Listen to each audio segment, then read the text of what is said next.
네, 안녕하십니까. LG경영연구원의 천서영입니다. 오늘 앞서 좋은 말씀들을 바탕으로 저는 그래서 요즘의 트렌드는 조금 어떠한가, 그리고 우리가 조금 더 기존에 생각했던 것과 다르게 보아야 될 것은 무엇인가, 이런 얘기들을 좀 말씀드려볼까 합니다. 그래서 저희가 요즘 세 가지 포인트를 보통 크게 얘기를 하는데요. 그러니까 처음으로 전기차에 대한 고민에 대해서 먼저 가장 말씀들을 많이 하시고, 또 하나가 소프트웨어가 하드웨어만큼 중요해진다라는 거를 자동차 시장에서 또 얘기를 하고, 그러면서 우리 마지막에는 그래서 자율주행은 언제 되느냐, 이런 얘기들을 오늘 한번 나누면서 미래차는 과연 어떤 모습일까에 대해 설명을 좀 드리겠습니다. 이게 현재 지금 사실은 전기차 얘기가 나온 거에 앞서 말씀드렸던 것처럼 우리가 그린테크라고 하는 환경에 대해서 좀 고민을 해볼 필요가 있습니다. 이게 지금 보시는 것처럼 탄소 배출이 거의 지금 제로에 가까웠던 게 지금 40톤 가까이, 지금 40기가톤이죠. 40기가톤 될 정도로 쭉 올라가고 있습니다. 잠시 주춤을 하는데, 그거는 코로나 때 우리 산업이 전부 다 잠시 주춤했었기 때문에 살짝 떨어지는 모습을 보였지만, 결국엔 다시 또 최고치를 향해서 올라가고 있습니다. 이게 무엇을 의미하느냐, 탄소가 많이 배출되는 게 무엇을 의미하냐고 하면은 우리 지구가 뜨거워진다는 걸 또 얘기를 합니다. 근데 여기 보면은 약 1.2도 정도가 올랐다는데, 고작 1.2도 오른 게 뭐가 중요합니까? 라고 묻는다면은 우리 몸으로 한번 생각해 볼 필요가 있습니다. 우리가 36.5도에서 38도만 돼도 우리가 고열로 머리가 아프고 내 몸에서 이상한 증상들이 나오는 걸 느낄 수가 있는데, 이게 지금 그거와 비슷하다고 보시면 됩니다. 요즘 날씨가 굉장히 예측하기도 힘들고, 어떤 데서는 엄청 춥고 어떤 데서는 엄청 덥고, 이런 것들이 이런 기후변화로 인해서 발생하는 이슈들입니다. 그러다 보니까 전 세계적으로 어떻게 해서든 이거를 말씀하신 넷제로라는 걸 만들어서 탄소 배출을 줄여보겠다 하고 얘기를 하고 있고요. 그렇기 때문에 신재생 에너지, 전기차, 친환경 기술들이 계속 나오고 있는 겁니다. 이게 그러다 보니까 현재 탄소 배출의 약 한 23% 정도가 운송에서 발생하는데, 그 23% 안에서도 반은 우리가 이동을 하는 데 있어서 발생하는 거고, 반은 물류가 이동하는 데서 발생하는 거다라고 하면서, 이걸 줄이기 위해서 각 국가마다 친환경 차량을 의무화하겠다라고 발표들을 하고 있어서 이렇게 또 볼 수 있습니다. 그러면 그 친환경 차량이라고 하는 거에서 아까 말씀하셨던 것처럼 전기차가 들어가는데, 이게 지금 우리 기존 차랑 뭐가 다르냐 하고 비교를 해보면은, 우리가 심장이랑 폐가 있었는데, 이 심장이랑 폐의 역할이 조금씩 바뀌는 겁니다. 그러니까 전기차는 그냥 배터리가 들어가는 거니까, 배터리가 들어가는 게 예전에는 우리로 말하면 기름 탱크 하던 역할을 배터리가 하면서도 또 심장 역할도 해주는 거죠. 그러면서 엔진의 역할은 모터가 또 받쳐주고, 이 변화하는 것들이 이렇게 있고요. 근데 이렇게 하기 위해서는 우리가 플랫폼이라고 불리는 것들이 있는데, 흔히 우리가 쉽게 말하면 뼈대입니다. 이 자동차의 뼈대가 옛날에는 엔진을 넣기 위해서 만들던 거를 이 전기차 타입으로 바꿔야 되다 보니까, 이 뼈대를 한번 만드는 데는 또 수백억이 드는 걸 어떻게 하면은 많이 잘 만들 수 있을까에 대해서 각 자동차 회사들은 지금 고민을 하고 있습니다. 근데 이게 예전 같았을 때는 우리가 예를 들어서 우리만의 뼈대를 만들어 가지고 우리만의 제품으로 시장에서 경쟁력이 있을 것이다 라고 했는데, 이게 다양한 국가와 정말 다양한 고객들의 만족도를 높이고 내가 빠르게 다른 나라로 진출하기 위해서는, 요즘은 예전에는 적이었던 사람들끼리도 협업을 해가지고 이 뼈대를 공유하는 일들이 발생됐습니다. 그래서 포드라는 기업이랑 폭스바겐이라는 기업이랑 유럽에다가 차량을 포드가 진출하기 위해서 폭스바겐의 뼈대인 플랫폼을 활용해가지고 차량을 개발하겠다고 발표를 했고, 또 폭스바겐 같은 경우에서는 폭스바겐이 중국에다가 전기차를 판매하기 시작했더니, 워낙 중국의 고객들은 또 우리들이 원하는 것과 다르다는 것을 인지를 해가지고, 중국의 샤오펑이라고 불리는 회사, 그리고 아우디는 상해의 차라고 불리는 데다가 지분을 투자하거나 같이 플랫폼을 같이 만들어 보자, 이 너네들의 플랫폼을 가지고 내가 한번 내 차를 한번 만들어 볼게 라는 식으로 지금 협업을 하고 있고요.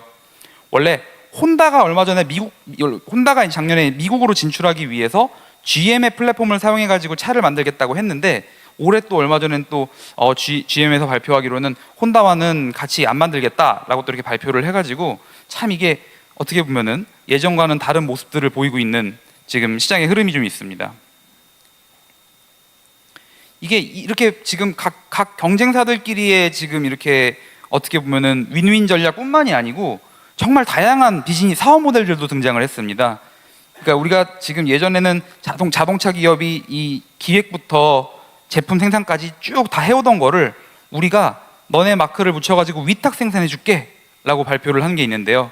이 폭스콘이라고 하는 아이폰을 만드는 제조하는 회사가 전기차를 이렇게 만들어 보겠다 해가지고 발표를 한 건이 있고, 또 오늘 이제 기사에서도 나왔는데 르노 코리아에서 이제 폴스타라고 하는 이제 전기차를 대신 만들어 주겠다라는 식으로 위탁 생산하는 방법이 있고, 또 앞서 말씀드렸던 것처럼 다른 산업 간의 협업이라고 해서 저기 혼다와 소니가 같이 차량을 개발하겠다라고 이렇게 말을 해가지고, 소니는 컨텐츠를 잘하고 혼다는 차를 잘 만드니까 우리 차를 같이 만들어가지고 잘 해보자라는 얘기도 있었고요. 또 기존에 이제 중국 기업 같은 경우에는 화웨이라던가 샤오미 같은 데서도 전기차를 만들겠다고 지금 뛰어들고 있어서 이렇게 시장에서는 많은 변화가 보이고 있습니다. 지금 이제 산업 간 얘기뿐만이 아니고 기존에 우리가 별로 이렇게 신경 쓰지 않았던 새로운 국가들에서도 전기차 산업을 하겠다고 뛰어드는 케이스들도 발생하기 시작했습니다. 특히 이제 베트남의 빈페스트라고 하는 빈그룹이라고 해서 베트남에서 가장 큰 대기업인데, 여기서 이제 빈페스트라고 하는 자동차 브랜드를 출시를 했고요. 심지어 여기서 더 나아가서 미국에다가 상장도 했었는데, 상장하고서는 며칠 동안은 GM보다 시가총액이 더 높기도 했습니다. 다시 이제 워낙 뭐 실적이라던가 아직은 이제 초기 진출자다 보니까 다시 정상화되고 있는 중이고요. 또 사우디에 이제 빈살만이라고 우리가 잘 알려져 있는 이제 빈살만 체제에서 국부 펀드를 가지고 있는데, 여기서 국부 펀드에서 투자를 해가지고 사우디 내에서도 제조 산업을 키우자라고 해서 시어라는 브랜드를 런칭하기도 했습니다. 근데 아무것도 없는 애들이 돈만 가지고 사실은 브랜드를 낸다는 건 쉽지 않은 일이다 보니까 BMW의 라이센싱을 가져다가 그걸 가지고선 만들기도 했고요. 이 사우디의 국부 펀드가 루시드라고 하는 미국의 고급 전기차 스타트업의 최대 주주로서 이 기술들을 활용해 가지고 사우디 내에서 제조 산업을 키우겠다라고 발표를 했고, 또 우리가 터키로 알려져 있는 튀르키예 역시도 토그라고 하는 자국 내 브랜드를 만들어서 자국 내 그 산업 활성화를 위해서 많은 노력을 하고 있습니다. 여기서 이제 또 빼놓을 수 없는 나라가 그러다 보니까 당연히 중국이고요. 원래 중국이라는 게 정말 중국이 참 재밌는데, 예전에는 전기차가 작은 전기차부터 시작해가지고 요즘은 스마트카까지도 다 굉장히 공격적으로 키우고 있습니다. 이런 중국이 얼마 전에 전 세계에서 가장 많이 자동차를 수출하는 국가로서 이제 원래는 일본이랑 독일이 있었는데 그걸 뛰어넘어서 이제 중국이 됐고요. 그런 중국에서도 이제 뭐 상해차라던가 체리 자동차 이런 브랜드들이 굉장히 많은 자동차를 전 세계적으로 수출을 하고 있습니다. 또한 중국 내에서만 경쟁을 할 게 아니고 이제는 해외로 나가야 된다라고 해가지고 중국 브랜드들이 여기 잘 보이지 않지만 이제 유럽으로 많이 진출을 했는데, 이 유럽을 진출하는 데 있어서 자기들의 우리가 알고 있는 중국이라고 하면은 저퀄리티, 저가 이렇게 생각하는 것들이 있겠지만, 얘네들은 굉장히 팬시하고 굉장히 브랜딩을 강조하면서 이렇게 암스테르담이라던가 노르웨이에 자기네들의 샵을 열고 고객들을 요즘 유치하고 있는데, 심지어 가격까지도 경쟁력이 있다 보니까 이 산업에서는 되게 이 중국에 대해서 어떻게 바라봐야 되냐라는 것들로 많은 이야기가 오고 있습니다. 얼마 전에 독일에서 그 IAA라고 하는 자동차 모터쇼가 크게 열렸는데, 거기에 BYD가 내놓은 전시관이 가장 붐볐다고 합니다. 또 마찬가지로 이제 일본에서도 재팬 모터쇼에서도 BYD가 이제 자기네들이 전시를 하는데 사람들이 죄다 거기 가 있는 거죠. 근데 그만큼 중국 자동차들의 실력이 예전처럼 우리가 무시할 수는 없다는 걸 좀 말씀드리고 싶습니다. 이게 이제 그럼 고객들한테, 다른 나라 고객들한테 왜 사시냐고 하면은 사실 여전히 가성비가 제일 높다는 게 큰 특징이고요. 그러다 보니까 앞서 말씀드린 것처럼 뭐 수많은 스마트카라고 불리는 브랜드들이 유럽에 많이 진출을 하고 있지만, 실제적인 판매는 아직 중국 브랜드가, 그러니까 일반적인 합리적인 중저가 브랜드들이 제일 잘 팔리고 있다고 합니다. 거기다가 이제 중국 브랜드들이 특허를 내는 것들도 어마무시합니다. 지금 여기 BYD가 특허를 낸 거를 이렇게 쭉 가져온 그래프인데, 이게 한 13,000개 정도를 자동차 특허를 냈다고 해요. 거기다가 그 13,000개에서 절반 이상은 배터리 관련된 기술에 대해서 특허를 내고 있어서 이 BYD라고 하는 기업이 굉장히 무섭게 올라오고 있구나라고 하고 있고, 작년에도 한 이제 180만 대 정도 전기차를 그 BYD에서 팔았는데 그 중에 이제 90만 대는 순수 전기차, 90만 대는 PHEV를 팔았고 올해는 그거에 이제 한 200만 대 넘게 팔 거라는 지금 전망들을 하고 있습니다. 이렇게 전기차가 지금 많이 팔린다, 계속 중요하다라고 말은 하고 있는데 최근 들어서 조금 전기차 산업이 주춤하고 있다는 기사들을 접하셨을 수 있을 거예요. 그러면서 이제 GM도 그렇고 포드도 그렇고 굉장히 공격적으로 목표를 발표했던 기업들이 계획을 수정하는 일들도 있게 되고, 이게 이제 어떠한 의미를 보이는 걸까라고 생각을 해보면은 이게 일단 가장 큰 문제로 수요층이 바뀌었기 때문이라고 생각을 하는 건데요. 기존에 얼리어답터들이 전기차를 사던 게 이제는 대중들에게 전기차를 팔아야 되다 보니까 어떻게 보면 이게 한 번에 넘어가는 일은 사실 없다 보니까 계단식 성장에 있어서 약간 이런 이슈들도 발생하고 있고, 이런 문제들에 이런 이슈들에 대해서 해결을 하고자 많은 자동차 기업들이 신차 출시를 앞으로 당기고자 노력하는 모습들도 좀 보이고 있습니다. 여기서 이제 그 전기차가 비싸다는 인식에 있어서 테슬라가 자기네 판매 차량의 가격을 막 조정을 하고 있는데요. 벌써 뭐 올해만 하더라도 자동차 판매가를 10번을 넘게 바꿨습니다. 그러다 보니까 굉장히 다른 자동차 회사에서도 정말 어떻게 대응해야 될지 모르겠고, 사실 이게 가능했던 이유가 테슬라는 우리 그 딜러샵이 없거든요. 딜러샵이 없고 아직 이 자기네들이 만드는 부품들을 다른 모델들에다가 공용을 굉장히 잘합니다. 그러다 보니까 원가 경쟁력을 가져가면서 어떻게 보면 수익률을 건들고는 있긴 한데, 이번에 이제 3분기 발표를 했을 때 그렇게 가격을 계속 떨어뜨리면서 이제 치킨 게임을 하다 보니까 예전에 20%대 영업이익을 먹던 거를 지금 7, 8%대로 떨어지게 되다 보니 본인들도 이제 어떻게 하면 다시 영업이익을 올릴까 이런 고민을 하고 있다는 얘기를 좀 말하기도 했었습니다.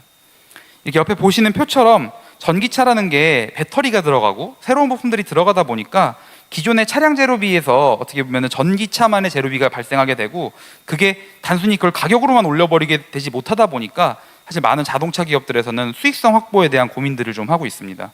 그래서 부가가치 창출도 되게 중요한 것이고, 어떻게 하면 코스트 경쟁력을 가져갈 수 있을까에 대해서도 많은 고민을 좀 하고 있습니다.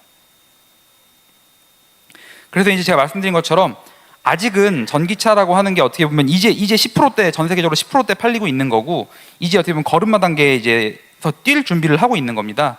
그래서 우리가 흔히 경영학에서 말하는 그 캐즘이라고 하는 단계를 넘어가기 위해서는 더 저렴하고 그다음에 더 많은 사람들이 수용할 수 있는 전기차들이 나와주면은 정말로 우리가 예상하는 것처럼 빠르게 30년 30% 이상의 이런 성장률을 보이지 않을까라고 기대를 좀 하고 있습니다.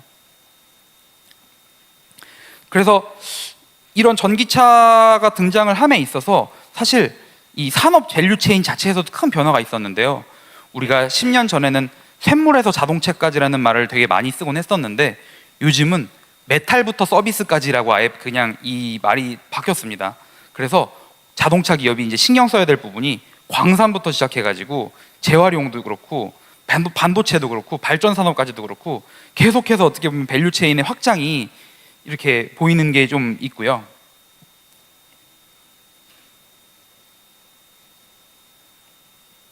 이러한 모습을 대표적으로 보는 기업들이 몇 개 있는데, 뭐 GM 같은 경우가 포스코, 그러니까 자기네들은 예전에 부품만을 신경 쓴 게 아니고 이제 소재까지도 신경 써가지고 포스코랑 같이 계약을 맺어가지고 배터리 회사한테 사급을 하는 방식으로 산업이 바뀌고, 그 다음에 또 현대자동차 같은 경우에도 그룹 전체 차원에서 이 풀 라이프 사이클 관점에서 자동차를 사서 재활용되는 것까지도 다 사업을 영역을 확장하는 데다가, 테슬라는 한 발짝 더 나아가서 ESS 발전 사업도 하고 태양광 사업도 하고 소프트웨어도 판매하면서 이 밸류 체인을 전부 다 확장하려는 모습을 좀 보이고 있습니다. 이게 왜 그렇게 중요한가 보면, 아까 앞서 말씀드렸던 것처럼 배터리가 사실은 굉장히 비싸거든요. 전체 지금 자동차 코스트의 40%라고 저희들은 이제 얘기하고 있는데, 이런 배터리를 어떻게 할 것이냐, 어떻게 해서 전체적으로 여기서 수익을 계속해서 낼 것이냐, 이런 고민을 좀 하고 있습니다. 그래서 이제 이 배터리라는 거에 대해서는 뭐 오늘 배터리에 대한 설명을 좀 드릴 건 아니지만, 배터리가 예전에는 에너지 밀도를 높여가지고 점점 힘이 센 배터리를 만들려고 했던 게 이제는 더 안전한 배터리, 더 오래가는 배터리, 더 싼 배터리, 요구사항이 정말 많아지다 보니까 이거를 다양한 고객들의 만족을 맞추기 위해서 배터리도 종류가 여러 가지가 되고 있고요. 이 배터리라는 거를 주어진 공간 내에 잘 쌓아야 되다 보니까 예전에는 셀이라고 불리는 배터리 셀을 모듈을 만들어서 팩에다가 집어넣는 구조를 이제 모듈을 하지 않고 배터리 셀만으로 팩에다 꽉 채워서 더 힘을 주기 위한 그런 고민들을 좀 하고 있습니다. 또 대표적인 기업이 이제 중국의 CATL이라고 불리는 회사가 그래서 이런 기술을 셀투팩이라고 부르는 기술을 작년에 이제 발표를 했었고요. 그러면서 이제 다음으로 좀 넘어가면서 배터리도 그렇지만 아까 말씀드린 것처럼 소프트웨어 또한 이제 중요해지고 있는데 이 소프트웨어가 참 재밌는 게 그 커넥티드 카라는 말이 이제는 저희가 OTA라는 말을 좀 부르고 있는데 이 소프트웨어를 다운받아 가지고 업그레이드 하는 거거든요. 벤츠 같은 경우는 자기네가 지금 차를 판매하는데 한 달에 60만 원 정도만 내면은 더 빠르게 만들어주는 소프트웨어를 판매하겠다라고 한다거나 테슬라 같은 경우에서도 이게 제 핸드폰인데 핸드폰에서 언제든지 원하는 소프트웨어를 골라서 다운받을 수도 있습니다. 게다가 하드웨어의 성능까지도 띄워높여가지고 얼마 전 있었던 업데이트에서는 실제로 카메라 성능을 더 화질이 고화질로 보일 수 있게 업데이트를 하기도 했고요. 이렇게 소프트웨어는 자동차 산업에서 이제는 뗄래야 뗄 수 없는 하나의 이제 주요 포인트가 된다고 말씀드릴 수 있겠습니다. 이런 소프트웨어 중심의 자동차를 저희는 SDV, 소프트웨어 디파인 비클이라고 부르고 있고 현대자동차가 지금 25년부터 굉장히 공격적으로 리드하겠다고 발표하는 게 이 SDV의 모습입니다. 이 소프트웨어를 가지고 바뀌게 되면 그러면 어떻게 바뀔까? 이게 판매부터 자동차를 우리가 살 때부터 자동차를 사용하고 그 다음에 폐차하고 이게 다시 재활용되는 그 모든 과정 전체가 어떻게 보면 소프트웨어로 인해서 데이터로 인해서 우리가 전부 다 이제 이 사업 영역을 확대할 수 있다는 걸 의미하기도 하고요. 또 그러다 보니까 자동차 기업이 예전에는 자동차를 판매만 했던 거에서 넘어서 이 과정 전체에서 언제든지 신규 사업 모델을 만들 수 있다는 걸 의미를 합니다. 지금 보시는 그래프처럼 어떻게 보면은 이 소프트웨어 관련된 시장은 계속해서 성장돼서 2030년까지도 이렇게 크게 성장할 거라고 보여지는 모습인 거고요. 그러다 보니까 이제 많은 자동차 기업들이 소프트웨어를 이제 개발하겠다라고 얘기를 하고 있는데 이 폭스바겐 같은 경우에는 자기네들 산하에 카리아드라고 하는 기관을 만들어 가지고 소프트웨어를 만들어서 전 차종에 다 설치를 하겠다라고 설명을 좀 이렇게 하기도 합니다.